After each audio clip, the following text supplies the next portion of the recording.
তবে কি জনগণের হাত ধরেই দেশে ফিরছেন শেখ হাসিনা? সন্ধ্যার পরেই সরাসরি ঘোষণা। এদিকে মরার ওপর খাড়ার ঘা বসিয়ে দিল ভারত। আওয়ামী লীগ সরকার যে সময় ছিল ভাই, আল্লাহর রহমতে ভালো ছিলাম।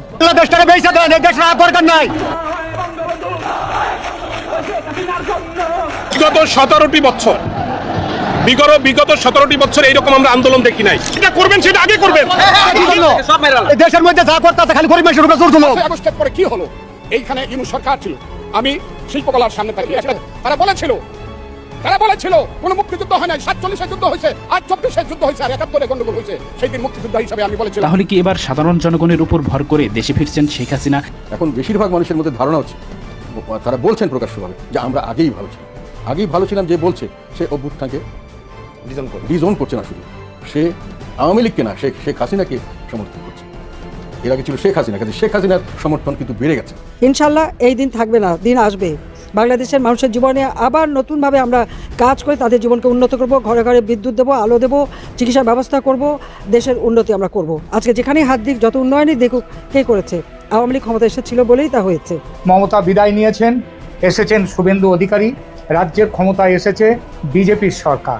আর এতেই একেবারে তেলে বেগুনে জ্বলে উঠেছে বাংলাদেশের জঙ্গিরা। যখন কোনো দেশ নির্দিষ্ট একটি সংকটকে কোর ইস্যু বলে, তখন তার অর্থ দ্বারাই এই সমস্যার সমাধান না হওয়া পর্যন্ত অন্যান্য দ্বিপাক্ষিক সহযোগিতা বা সম্পর্কের উন্নয়ন বাধাগ্রস্ত হতে পারে। আসসালামু আলাইকুম দর্শক, সিগন্যাল বিডি চ্যানেলের নতুন একটি গুরুত্বপূর্ণ নিউজ ভিডিও নিয়ে আপনাদের মাঝে হাজির হলাম। প্রিয় দর্শক, বাংলাদেশের বর্তমান রাজনৈতিক প্রেক্ষাপট নিয়ে ইতিমধ্যে অনেকগুলো ভিডিওর অংশবিশেষ আপনারা দেখেছেন এবং আশা করি দেখেই বুঝতে পেরেছেন আজকের ভিডিওটি কতটি গুরুত্বপূর্ণ এবং আকর্ষণীয় হতে চলেছে। এখনো যারা আমাদের চ্যানেলটি সাবস্ক্রাইব করেননি তাদের সবাইকে বলবো আমাদের চ্যানেলটি সাবস্ক্রাইব করে পাশে থাকা বেল আইকনটি অন করে দিবেন। আর যারা ইতিমধ্যে সাবস্ক্রাইব করেছেন তাদেরকে অসংখ্য ধন্যবাদ। আর হ্যাঁ, কে কোথা থেকে ভিডিওটি দেখছেন অবশ্যই কমেন্ট বক্সে জানিয়ে যাবেন। তো প্রিয় দর্শক, চলুন আর কথা বাড়াবো না, একটি লাইক দিয়ে মূল ভিডিওতে যাওয়া যাক। আওয়ামী লীগ সরকার যে সময় ছিল ভাই, আল্লাহর রহমতে ভালো ছিলাম।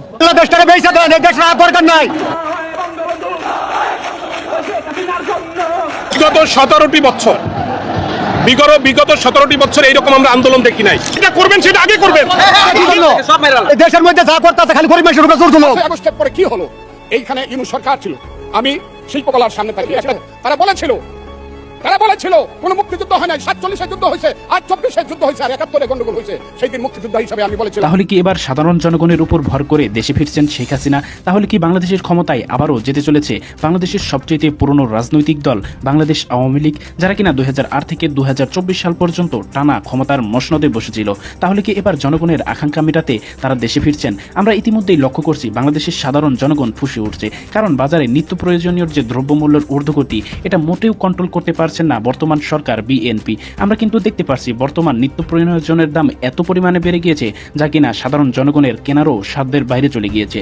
এবার আমরা দেখতে পারছি সাধারণ জনগণ যারা দিনমজুর রয়েছে তারা বলছে আগেই আমরা ভালো ছিলাম, আগের সরকার অনেক ভালো ছিল, আগে যখন আমরা বাজার করতাম তখন নিত্য প্রয়োজনের দাম অনেক সস্তা ছিল, আমরা চাইলেই কিনতে পারতাম, কিন্তু বর্তমান সরকার অনেক সিন্ডিকেট করছে, যার কারণে নিত্য প্রয়োজনীয় জিনিসের যে দাম সেটা অনেক উপরে উঠেছে।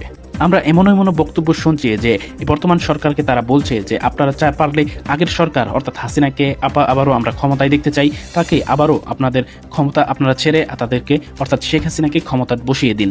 আমরা এদিকে আরও দেখতে পেয়েছি যে ইউনূসের নামে কিন্তু আরও মামলা করা হয়েছে, কারণ বর্তমানে আমরা লক্ষ্য করছি বাংলাদেশের ছোট ছোট বাচ্চাদের হামের টিকার অভাবে তারা দুনিয়ার মায়া ত্যাগ করে পরপারে চলে যাচ্ছেন অর্থাৎ মৃত্যুবরণ করছেন। আমরা দেখতে পারছি হামের টিকার অভাবে কিন্তু অনেক শিশু বর্তমানে প্রায় এখন আমরা 500-এর উপরে শিশু কিন্তু মৃত্যুবরণ করেছে শুধুমাত্র এই হামের টিকার অভাবে। তো আপনার কি মনে হয় যে এই সমস্ত সবকিছু মিলিয়ে আবারও কি আপনারা ক্ষমতায় দেখতে চান বাংলাদেশ আওয়ামী লীগকে, যারা কিনা পূর্বে অনেক ক্ষমতাধর ছিল, অনেক কিছুই করেছে, সেটা তো আপনারা অনেকেই জানেন। তবে নিত্য প্রয়োজনীয় দাম কিন্তু আগের মতো নেই, আগের থেকে অনেক ঊর্ধ্বগতিতে চলে গিয়েছে। আগে কোনো চাঁদাবাজি ছিল না, কিন্তু এখন প্রতিটি রাস্তার মোড়ে মোড়ে চাঁদাবাজ পাওয়া যায়। তো এই সব মিলিয়ে আপনার কি মনে হয় অবশ্যই কমেন্ট করে জানিয়ে দিতে ভুলবেন না। তবে আওয়ামী লীগকে আপনারা চান নাকি আওয়ামী লীগকে চান না, অবশ্যই কমেন্ট করে জানিয়ে দিতে ভুলবেন না। আজকে কি করলো? শত শত শিশু মারা গেছে। আমি এই বিশ্ব বাটপার ইউনূসকে প্রশ্ন করি এবং তার স্বাস্থ্য উপদেষ্টা নূরজাহান বেগম, বেগমের নূরের ছোঁয়ায় আজকে আমার শত শত শিশু মারা গেছে। কিভাবে ভ্যাকসিন কিনলো না? ইউনিসেফের সাথে আমাদের চুক্তি, গাভীর সাথে আমাদের চুক্তি, টাকা আমি রেখে এসেছি, অথচ তারা সেখান থেকে না নিয়ে টেন্ডারে কিনতে গেল, কারণ টেন্ডার দিলে ইউনূস ভালো একটা কমিশন খাবে বোধহয়, সেটাই, বা তার নূরজাহান বেগম কমিশন খেতে পারবে এই কারণে, যার জন্য আজকে যেটা দেখা গেল যে সেই সময় মতো ভ্যাকসিন নিল না। অথচ ইউনিসেফ কিন্তু আগেই সতর্ক করেছিল। আওয়ামী লীগ সরকার আমলে আমরা নিয়মিতভাবে ভ্যাকসিন দিতাম, 97% পর্যন্ত আমরা ভ্যাকসিন দিয়েছি শিশুদের। এমনকি কোভিডের সময় এই আমেরিকা থেকে শুরু করে সারা বিশ্বে কোনো দেশই বিনা পয়সায় সাধারণ মানুষকে কোভিড ভ্যাকসিন দেয় নাই। আমরা গরিব হলেও আমরা কিন্তু আমাদের অন্তর আছে, মানুষের প্রতি ভালোবাসা আছে, সেখান থেকে আমরা টাকা পয়সার দিকে তাকাইনি, বিনামূল্যে ভ্যাকসিন এবং বিনামূল্যে টেস্টিংয়ের কাজ করেছি। এর জন্য আমি আমাদের প্রবাসীদেরও ধন্যবাদ জানাই যে আপনারা অক্সিজেন সিলিন্ডার এবং ভ্যাকসিন পাওয়ার জন্য অনেক আমাদেরকে সহযোগিতা করেছেন। আসলে আমাদের প্রবাসীরা সবসময় আমাদের পাশে দাঁড়ায়। তা আজকে এই যে শিশু, শত শত শিশু যে মারা গেল, যারা হাসপাতালে তাদের নাম ঠিকানা পাওয়া যাচ্ছে, কিন্তু যেসব শিশুরা হাসপাতাল পর্যন্ত পৌঁছাতে পারে নাই, সেখানে তো কত শত যে মারা গেছে তার হিসাব নেই। যার যায় সে বোঝে কষ্টটা কি, যার যায় না সে কি বুঝবে? আজকে এতগুলি শিশুর জীবন নিয়ে তারা ছিনিমিনি খেললো, এদের তো বিচার হওয়া উচিত। কেন তারা এইভাবে শিশুদের জীবন নিয়ে খেলছে? আজকে জিনিসের দাম বেড়েছে, আমি ঘরে ঘরে বিদ্যুৎ দিয়ে প্রতিটি ঘর আলোকিত করেছিলাম, আজকে সব ঘর অন্ধকার, আলো নাই। তার কারণ তারা একটা বিদ্যুৎ কেন্দ্র চালানোর জন্য যা যা দরকার সেটা করতে পারবে না। যেটা দেশ চালাতে ব্যর্থ, দেশটা সম্পর্কে এদের কোনো ধারণা নাই। আজকে দিনমজুর, রিক্সাওয়ালা, খেটে খাওয়া মানুষ কাজ পায় না। ইউনূস এই বাটপার ইন্ডাস্ট্রিগুলি পুড়িয়েছে, হোটেলে আগুন দিয়েছে, হাসপাতালে আগুন দিয়েছে, প্রত্যেকটা সরকারি প্রতিষ্ঠানে আগুন দিয়েছে, আর শত শত লক্ষ লক্ষ শ্রমিক বেকার, কত মানুষের জীবন জীবিকা চলতো সব শেষ করে দিয়েছে। সে তো বিদায় নিয়েছে, কিন্তু বিদায় নিলেও এখনো সে যায়নি, তার তাতে এখনো ঘুরে বেড়াচ্ছে বাংলাদেশে। এত মানুষের রক্ত নিয়ে আওয়ামী লীগের প্রায় 10,000 নেতাকর্মী তাদের খুন করেছে, গুম করেছে, আগুন দিয়ে পুড়িয়েছে, লাশ ভাসিয়ে দিয়েছে। বাংলাদেশ এখন লাশের দেশ, এমন কোনো দিন নাই সেখানে আমাদের আওয়ামী লীগ, ছাত্রলীগ, যুবলীগ, স্বেচ্ছাসেবক লীগ সহ এমনকি আমাদের মহিলারা চরম নির্যাতনের শিকার। আইনজীবী, ডাক্তার, সাংবাদিক, পেশাজীবী প্রত্যেকের উপরে হামলা, প্রত্যেকের উপরে, এবং যাদের গ্রেপ্তার করছে কারাগারে চরমভাবে তাদের উপর নির্যাতন চলছে। খেতে দেয় না, পোকা সহ ভাত দেয়, কোনো মতে ধুয়ে পরিষ্কার করে তাদের খেতে হয়, তাদেরকে সেলের ভিতরে আটকে রাখে, রোগের চিকিৎসা দেয় না। কারা যখন দেখে যে একেবারে মানে মরণোন্মুখ, সেই সময় বের করে দেয়, যে জেলখানা থেকে বেরোনোর সাথে সাথে মারা যায়। এরকম আমাদের বহু নেতাকর্মীকে তারা হত্যা করছে, জেলে প্রায় 150-এর উপরে লোকটা হত্যা করেছে। কাজে এদের এখন ওই তারেক এসে একই কাজ করে যাচ্ছে। কাজে এদের বিরুদ্ধে সোচ্চার হতে হবে, যারা মানুষের জীবনের মৌলিক চাহিদা পূরণ করতে পারে না, যারা মানুষের ভালো মন্দ বোঝে না, যারা দেশকে চেনে না, দেশের মানুষের প্রতি যাদের কোনো দায়িত্ববোধ নেই, শুধু ক্ষমতায় যে ক্ষমতাটাকে ভোগ করা, এটাই তাদের কাজ। কাজে এদের বিরুদ্ধে সবাইকে সোচ্চার হতে হবে। আর যার যার বাড়ি ঘর, আপনাদের আত্মীয় পরিবার পরিজনের উপরে হামলা করেছে বা পুড়িয়েছে, প্রত্যেকে কিন্তু একটা মামলা দায়ের করে রাখবেন, এবং কারা করেছে সে নাম ঠিকানাও রাখবেন। ইনশাল্লাহ এই দিন থাকবে না, দিন আসবে। বাংলাদেশের মানুষের জীবনে আবার নতুনভাবে আমরা কাজ করে তাদের জীবনকে উন্নত করব, ঘরে ঘরে বিদ্যুৎ দেবো, আলো দেবো, চিকিৎসার ব্যবস্থা করব, দেশের উন্নতি আমরা করব। আজকে যেখানেই হাত দিক, যত উন্নয়নই দেখুক, কে করেছে? আওয়ামী লীগ ক্ষমতা এসেছিল বলেই তা হয়েছে। আওয়ামী লীগ তো আগে যখন ক্ষমতায় 96 থেকে 2001 পর্যন্ত ছিলাম, তারপর 2009 থেকে 2024 বাংলাদেশ উন্নয়নশীল দেশের মর্যাদা পেয়েছিল, সেই মর্যাদাটুকু এরা ধরে রাখতে পারে নাই। কাজে এদের রাষ্ট্র চালাবার কোনো অভিজ্ঞতাও নাই, আর এদের দরকারও নাই। কাজে সকলে সোচ্চার হন, ঐক্যবদ্ধ থাকবেন। আমার একটাই কথা, সবাইকে ঐক্যবদ্ধ হতে হবে। আর কমিটি করবার সময় ওই কার চেনা কার পরিচয় সেটা না, যারা মাঠে কাজ করেছে, যারা সক্রিয় ছিল, তাদেরকে কমিটিতে নিতে হবে, তাদেরকে গুরুত্ব দিতে হবে, এবং সেইভাবে আপনারা আপনাদের দায়িত্ব পালন করে যাবেন, সেটাই আমি চাই। আপনাদের সকলের জন্য আমার শুভেচ্ছা রইল। আর নতুন কমিটি আমি সফলতা কামনা করি। সবাই ভালো থাকবেন, সুস্থ থাকবেন। এই শিশুদের উপরে অত্যাচার, নির্যাতন, এগুলো আপনাদের আন্তর্জাতিক পর্যায়ে তুলে ধরতে হবে। আর যে যেখানে আছেন, আপনাদের প্রত্যেক এলাকায় কংগ্রেসম্যান, সিনেটর বা স্থানীয় যারা, তাদের সাথে যোগাযোগ করা, তাদেরকে বাংলাদেশের প্রকৃত চিত্রটা তুলে ধরা। কারণ এই ইউনূস আর জামাত অনেক টাকা দিয়ে, অনেক মানে পিআর কোম্পানি হায়ার করেছে, লবিস্ট নিয়োগ করেছে, যত মিথ্যাচার করে বেড়ায়, সেটাকে কাউন্টার করতে হবে সরাসরি সকলের সঙ্গে যুক্ত থেকে। এবং বাংলাদেশে যখন যে ঘটনা থাকবে, তখনই ওখানে যতগুলি দেশের অ্যাম্বাসেডার আছে, সব জায়গায় তথ্যগুলি পৌঁছে দেবেন। সবাই ভালো থাকেন, সুস্থ থাকেন। খোদা হাফেজ। জয় বাংলা, জয় বঙ্গবন্ধু, বাংলাদেশ চিরজীবী হোক। হঠাৎ করে ভারত বাংলাদেশের মধ্যকার কুসুম কুসুম হৃদ্যতার সম্পর্ক বেশ নাটকীয় মোড় নিয়েছে। অবৈধ বাংলাদেশিদের ফেরত পাঠানো আর সীমান্তে কাঁটাতারের ইস্যুটি নিয়ে পর্দার আড়ালে ঘটে গেছে বেশ কিছু গুরুত্বপূর্ণ ঘটনা। এরই মধ্যে ভারত কূটনৈতিক নোট ভারবালে বিষয়টি কোর ইস্যু বলে চিহ্নিত করেছে, যেটি অন্তর্বর্তী সরকারের আমলেও দেশটি করেনি। কূটনৈতিক সূত্রগুলো বলছে, কোর ইস্যু শব্দটি এখন দুই দেশের মধ্যে একটি গভীর মনস্তাত্ত্বিক ও প্রশাসনিক লড়াইয়ের কেন্দ্রবিন্দুতে পরিণত হয়েছে। কারণ কোর ইস্যু কূটনৈতিকভাবে তখনই বলা হয় যখন ওই ইস্যুটির সমাধান না হওয়া পর্যন্ত অন্য কোনো ইস্যু নিয়ে আলোচনা করতে চায় না সংশ্লিষ্ট দেশটি। সীমান্ত ইস্যু নিয়ে উত্তেজনার মধ্যেই পাকিস্তানের সাথে চুক্তি আর চীনের সাথে তিস্তা নিয়ে বাংলাদেশের আলোচনার পর ভারত বাংলাদেশ সীমান্তে দেশটির সামরিক তৎপরতা আরও শক্ত করার খবর পাওয়া যাচ্ছে। ভারতীয় সীমান্তরক্ষী বাহিনী BSF smart border observation and monitoring সিস্টেমের অধীনে সীমান্তে নজরদারি বাড়াতে হ্যারন টিপি ড্রোন মোতায়েন করেছে। বিএসএফ জওয়ানদের 5000 বর্জিয়ন ক্যামেরা দেওয়া হয়েছে। এর মধ্যে ভারতের শিলিগুড়ি করিডোর ঘেঁষে বাংলাদেশ সীমান্তের কাছাকাছি 3টি সামরিক গ্যারিসনে শক্তি বাড়ানোর সিদ্ধান্ত নিয়েছে ভারত। সূত্রগুলো বলছে সীমান্তে এক্সারসাইজ তিস্তা প্রহার এবং এক্সারসাইজ ত্রিশূলের মতো বড় ধরনের সামরিক মহড়া খুব শিগগিরই আবার শুরু করতে পারে ভারতীয় প্রতিরক্ষা বাহিনী। গত মাসের শেষ দিকে ভারতীয় সংবাদ মাধ্যম এবিপি লাইভে আসামের মুখ্যমন্ত্রী হেমন্ত বিশ্ব শর্মাকে জিজ্ঞেস করা হয়েছিল সন্দেহভাজন অবৈধ অনুপ্রবেশকারী বাংলাদেশিদের যথাযথ প্রক্রিয়ার মাধ্যমে বাংলাদেশে হস্তান্তর করা হবে কিনা। তার জবাবে আসামের মুখ্যমন্ত্রী বলেছিলেন ভারতের পররাষ্ট্র মন্ত্রণালয়ের মাধ্যমে তা করা কঠিন, তাই তারা রাত নামা পর্যন্ত অপেক্ষা করেন এবং যখন সীমান্তরক্ষী বাহিনীর কোনো সদস্য উপস্থিত থাকেন না তখন অন্ধকারের আড়ালে তাদের সীমান্ত পেরিয়ে ঠেলে দেন। এই বক্তব্যের পর ঢাকায় ভারতের ভারপ্রাপ্ত হাই কমিশনার পাওয়ান বরেকে গত 30 এপ্রিল পররাষ্ট্র মন্ত্রণালয় তলব করে এ বিষয়ে একটি প্রতিবাদপত্র তুলে দেওয়া হয়। বাংলাদেশে বিএনপি সরকার আমলে এটি ছিল প্রথম আনুষ্ঠানিক প্রতিবাদ। পশ্চিমবঙ্গ বিধানসভা নির্বাচনে বিজেপির জয়ের পর পুশিন ঘটনা বাড়লে বাংলাদেশ ব্যবস্থা নেবে বলে হুঁশিয়ার করেছিলেন বাংলাদেশের পররাষ্ট্রমন্ত্রী খলিলুর রহমান। খলিলুর রহমান সাংবাদিকদের এই কথা বলেছিলেন চীন সফরে যাওয়ার আগে। ভারতীয় দূতকে বাংলাদেশে তলব করা কিংবা খলিলুর রহমানের বক্তব্যের জন্য ভারত সরকার অবশ্য বাংলাদেশি হাই কমিশনারকে তলব করেনি, কিন্তু সোজা বাংলাদেশের পররাষ্ট্র মন্ত্রণালয় খুব কড়া ভাষায় পাঠিয়েছে নোট ভার্বাল। একাধিক সূত্র বলছে মোহাম্মদ ইউনূসের আমলেও ভারতকে এতটা কড়া ভাষায় নোট ভার্বাল পাঠাতে দেখা যায়নি। ওই নোট ভার্বালে অবৈধ অনুপ্রবেশকারী বাংলাদেশিদের প্রত্যাবাসন ইস্যুটিকে কোর ইস্যু হিসেবে উল্লেখ করা হয়েছে। সাবেক একজন ডিপ্লোমেট বলছেন কূটনৈতিক পরিভাষায় কোনো বিষয়কে কোর ইস্যু হিসেবে চিহ্নিত করা অত্যন্ত তাৎপর্যপূর্ণ এবং এর মাধ্যমে একটি রাষ্ট্র তার প্রতিবেশীকে একটি কঠোর ও পরিষ্কার বার্তা দেয়। কূটনীতিতে কোর ইস্যু মানে হলো এমন একটি মৌলিক বিষয় যা দুই দেশের সামগ্রিক সম্পর্কের ভিত্তি বা প্রধান শর্ত হিসেবে বিবেচিত হয়। যখন কোনো দেশ নির্দিষ্ট একটি সংকটকে কোর ইস্যু বলে তখন তার অর্থ দ্বারাই এই সমস্যার সমাধান না হওয়া পর্যন্ত অন্যান্য দ্বিপাক্ষিক সহযোগিতা বা সম্পর্কের উন্নয়ন বাধাগ্রস্ত হতে পারে। এটি সম্পর্কের সমীকরণকে একটি নির্দিষ্ট ফ্রেমের মধ্যে নিয়ে আসে। দর্শক, বাংলাদেশ ও ভারতের মধ্যে ঐতিহাসিকভাবে বিদ্যমান সমস্যাগুলোর মধ্যে পুশিন ও সীমান্ত সমস্যা, পানি সমস্যা, আঞ্চলিক নিরাপত্তা ইস্যু, বাণিজ্য সমস্যা সমানভাবে গুরুত্বপূর্ণ। ভারতের পাঠানোর সবশেষ নোটে অবৈধ অনুপ্রবেশকারী বাংলাদেশিদের ইস্যুটিকে সবচেয়ে কোর ইস্যু বলে উল্লেখ করা হয়েছে, যার অর্থ হলো এটি সমাধান না হলে দুই দেশের মধ্যে বিদ্যমান সমস্যাগুলোর সমাধানের সুযোগ কম।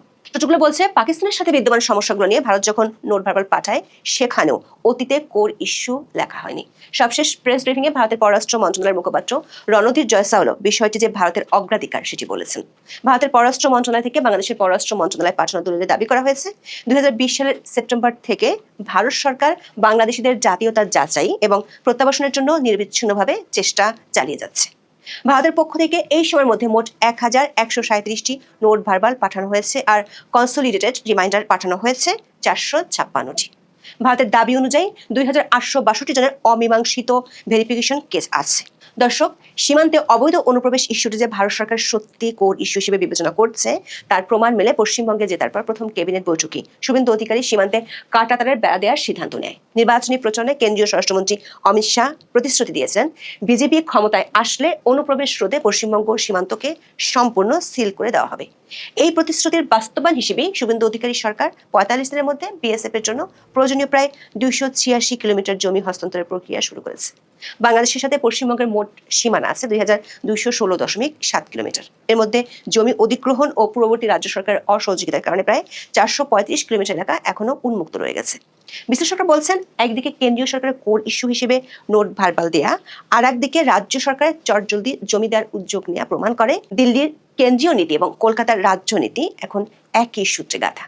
নতুন সরকার সীমান্ত নিরাপত্তাকে জাতীয় নিরাপত্তার সর্বোচ্চ অগ্রাধিকার দিয়ে এই পরিবর্তনটি আনছে। সূত্রগুলো বলছে আধুনিক ফেন্সিং এর পাশাপাশি sensor, thermal camera, flood light এবং ইলেকট্রনিক নজরদারি ব্যবস্থা ব্যবহার করে comprehensive integrated border management system বা CIBMS এবং বোল্ট QIT প্রযুক্তির মাধ্যমে পর্যবেক্ষণের ব্যবস্থা শুরু করেছে ভারত সরকার। এটি মূলত কৃত্রিম বুদ্ধিমত্তা বা AI চালিত একটি সমন্বিত প্ল্যাটফর্ম যা সীমান্তের সিসিটিভি ক্যামেরা থেকে প্রাপ্ত ভিডিও ফিড বিশ্লেষণ করে রিয়েল টাইমে অনুপ্রবেশ বা চোরাচালানের গতিবিধি শনাক্ত করতে পারে। এআই সিস্টেমটি 1 থেকে 2 সেকেন্ডের মধ্যে যে কোনো সন্দেহজনক বস্তুর গতিবিধি শনাক্ত করে সদর দপ্তরে অ্যালার্ট পাঠায়। সীমান্তে কর্তব্যরত 5000-এর বেশি বিএসএফ জওয়ানকে বডি ওয়ার্ন ক্যামেরা দেওয়া হচ্ছে, যা রাতের বেলাতেও স্বচ্ছ ভিডিও ধারণ করতে সক্ষম এবং এটি মূলত অনুপ্রবেশকারীদের সাথে সংঘর্ষের সময় প্রমাণ হিসেবে কাজ করে। জানা গেছে সীমান্তে কাঁটাতারে বেড়া দেওয়ার কাজ শুরু করতে এখনো কমপক্ষে 2 মাস সময় লাগবে। সেজন্য দেশটি সীমান্তে নজরদারি বাড়াতে হ্যারন টিপি ড্রোন মোতায়েন করেছে। এছাড়া সীমান্ত অঞ্চলে ড্রোনের মাধ্যমে অস্ত্র বা মাদক সরবরাহ ঠেকানোর জন্য বিএসএফ একটি বিশেষ ড্রোন ওয়ারফেয়ার স্কুল স্থাপন করেছে, যেখানে অ্যান্টি ড্রোন প্রযুক্তি এবং জ্যামিং সিস্টেমের প্রশিক্ষণ দেওয়া হয়। কূটনৈতিক সূত্রগুলো বলছে, ভারতের প্রতিরক্ষা নীতি নির্ধারকরা এখন বাংলাদেশ সীমান্তকে কেবল চোরাচালান বা অনুপ্রবেশ প্রতিরোধের ক্ষেত্র হিসেবে দেখছে না, বরং একে একটি সক্রিয় সামরিক ফ্রন্ট হিসেবে বিবেচনা করছেন, যার কেন্দ্রে রয়েছে ভারতের সবচেয়ে নাজুক ভৌগোলিক অঞ্চল শিলিগুড়ি করিডোর বা চিকেন স্নেক। এ কারণে ভারতের ইস্টার্ন কমান্ড এবং প্রতিরক্ষা মন্ত্রণালয়ের তৎপরতা আরও বাড়ানো হচ্ছে এই সীমান্তে। নয়াদিল্লি তার পূর্ব সীমান্ত কৌশলে কৌশলগত অস্পষ্টতা বাদ দিয়ে সক্রিয় প্রস্তুতি এবং প্রতিরোধমূলক আধিপত্য এর ঝোঁকার নীতি নিয়েছে। একাধিক সূত্রে জানা গেছে, পাকিস্তানের সাথে সম্প্রতি দ্বিপক্ষীয় চুক্তি স্বাক্ষর হওয়া এবং বাংলাদেশের পররাষ্ট্রমন্ত্রীর চীন সফরের পর ভারত সরকার এই ধরনের কৌশল নিতে যাচ্ছে। সম্প্রতি 2 দিনের ঢাকা সফরে এসেছিলেন পাকিস্তানের স্বরাষ্ট্রমন্ত্রী ও ক্রিকেট বোর্ডের চেয়ারম্যান সৈয়দ মহসিন রাজা নাকভি। বিবিসি বাংলার খবরে বলা হয়েছে, কয়েকদিন ধরেই এই সফরকে ঘিরে সামাজিক যোগাযোগ মাধ্যমে বেশ আলোচনা চলছে। 8 মে শুক্রবার ঢাকার মিরপুরে বাংলাদেশ পাকিস্তান ক্রিকেট সিরিজের প্রথম টেস্ট খেলার দিন পাকিস্তানের স্বরাষ্ট্রমন্ত্রী ঢাকায় পৌঁছান। ওই দিনের বিকেলে ঢাকায় একটি 5-তারা হোটেলে পাকিস্তানের স্বরাষ্ট্রমন্ত্রীর সঙ্গে সাক্ষাৎ করেন বাংলাদেশের স্বরাষ্ট্রমন্ত্রী সালাউদ্দিন আহমেদ এবং পরদিন পররাষ্ট্র প্রতিমন্ত্রী শামা ওবায়েদ। এই সময় 2 দেশের মধ্যে মাদকদ্রব্য ও সাইকোট্রপিক উপাদানের অবৈধ পাচার এবং অপব্যবহার রোধে একটি সমঝোতা স্মারক বা এমওইউ স্বাক্ষরিত হয়। তবে সামাজিক মাধ্যমে নানা আলোচনায় বলা হচ্ছে, এটি আসলে গোয়েন্দা তথ্য আদান প্রদানের চুক্তি। পাকিস্তান ও বাংলাদেশের মধ্যে ল্যান্ড বর্ডার না থাকায় মাদক পাচার রোধের চুক্তি হওয়া নিয়ে অনেকে বিস্ময় প্রকাশ করেছে। আবার বাংলাদেশের পররাষ্ট্রমন্ত্রী খলিলুর রহমানের চীন সফরের পর থেকে বাংলাদেশের তিস্তা ব্যারেজ প্রকল্পের বিষয়টি আলোচনায় উঠে এসেছে। আনন্দবাজার পত্রিকার খবরে বলা হয়েছে, তিস্তা প্রকল্প ভাবাচ্ছে চীন। ওই খবরে বলা হয়েছে, খলিলুর রহমানের সঙ্গে সম্প্রতি চীনের পররাষ্ট্রমন্ত্রী ওয়াং এর বৈঠকে সবচেয়ে উল্লেখযোগ্য বিষয় ছিল তিস্তা প্রকল্প। তিস্তা নিয়ে যে পরিকল্পনা বাংলাদেশ নিয়েছে সেটির নাম দেওয়া হয়েছে comprehensive management and restoration of Teesta river project. বিশ্লেষকদের ধারণা, বাংলাদেশের সীমান্ত ঘেঁষে ভারতের সেনা তৎপরতা বাড়ানোর কৌশলের পিছনে এই দুটি ঘটনার ভূমিকা আছে। কারণ তিস্তা প্রকল্পটি বাংলাদেশের যেখানে হওয়ার কথা সেটি ভারতের শিলিগুড়ি করিডোরের কাছাকাছি। ভারতের সামরিক কৌশলের সবচেয়ে গুরুত্বপূর্ণ স্পর্শকাতর বিন্দু হলো 22 কিলোমিটার প্রশস্ত এই শিলিগুড়ি করিডোর। নেপাল, ভুটান, চীন এবং বাংলাদেশের মাঝে স্যান্ডউইচ হয়ে থাকা এই সংকীর্ণ ভূখণ্ডটি ভারতের মূল ভূখণ্ডের সাথে উত্তর পূর্বাঞ্চলের 7টি রাজ্যের একমাত্র সংযোগকারী পথ। প্রতিরক্ষা বিশ্লেষকদের মতে, যে কোনো যুদ্ধে এই করিডোরটি বিচ্ছিন্ন হয়ে পড়লে ভারতের উত্তর পূর্বাঞ্চল মূল ভূখণ্ড থেকে সম্পূর্ণ বিচ্ছিন্ন হয়ে যাবে। এই চিরস্থায়ী দুর্বলতাকে কাটিয়ে উঠতে ভারত সম্প্রতি এই করিডোরের দক্ষিণ প্রান্তে 3টি নতুন এবং সম্পূর্ণ কার্যকর সামরিক গ্যারিসন স্থাপন করেছে, যা একটি কৌশলগত ত্রিভুজ বা স্ট্র্যাটেজিক ট্রায়াঙ্গেল হিসেবে কাজ করছে। বাংলাদেশের বিগত অন্তর্বর্তী সরকারের আমলে যখন ভারতের সাথে দেশটির সম্পর্ক তলানিতে গিয়ে থাকে, যখন বাংলাদেশে ইনুসপন্থীরা দিল্লি না ঢাকা স্লোগান দিত, তখন ভারত এই 3টি নতুন সামরিক গ্যারিসন স্থাপনের উদ্যোগ নিয়েছিল। এই 3টি স্থাপনা হলো আসামের ধুবড়ী জেলায় লাচিত বরফুকন সামরিক স্টেশন, পশ্চিমবঙ্গের চোপড়ার সামরিক ঘাঁটি এবং শিলিগুড়ি করিডোরের পশ্চিম অংশ এবং বিহার পশ্চিমবঙ্গ সীমান্তের সংযোগস্থলে কিষানগঞ্জ গ্যারিসন। এর মধ্যে পশ্চিমবঙ্গের চোপড়ার ঘাঁটিটি ভারতের জন্য কৌশলগত দিক থেকে অত্যন্ত সংবেদনশীল। এটি শিলিগুড়ি করিডোরের সবচেয়ে সংকীর্ণ অংশের কাছে অবস্থিত এবং বাংলাদেশ সীমান্ত থেকে এর দূরত্ব 1 কিলোমিটারেরও কম। বাংলাদেশের পঞ্চগড় জেলার তেঁতুলিয়ার বিপরীতে আছে এই ঘাঁটিটি। সূত্রগুলো বলছে, এই 3টি সামরিক স্থাপনায় রুদ্র ব্রিগেড এবং দিবাস্ত্র ব্যাটারি ও কোল্ড স্ট্রাইক বা অতি দ্রুত সামরিক পদক্ষেপ গ্রহণের সক্ষমতা জোরদারের সিদ্ধান্ত নিয়েছে ভারত সরকার। প্রিয় দর্শক, ইতিমধ্যে আপনারা আমাদের পুরো ভিডিওটি দেখেছেন। ভিডিওটি দেখে কি জানলেন এবং বুঝলেন, অবশ্যই আপনাদের মূল্যবান মতামতটি আমাদের কমেন্ট বক্সে জানাতে ভুলবেন না। এখনো যারা আমাদের চ্যানেলটি সাবস্ক্রাইব করেননি তাদের সবাইকে বলবো আমাদের চ্যানেলটি সাবস্ক্রাইব করে পাশে থাকা বেল আইকনটি অন করে দিবেন এরকম নিত্য নতুন প্রতিদিন গরম গরম নিউজ আপডেট পেতে। ধন্যবাদ সবাইকে।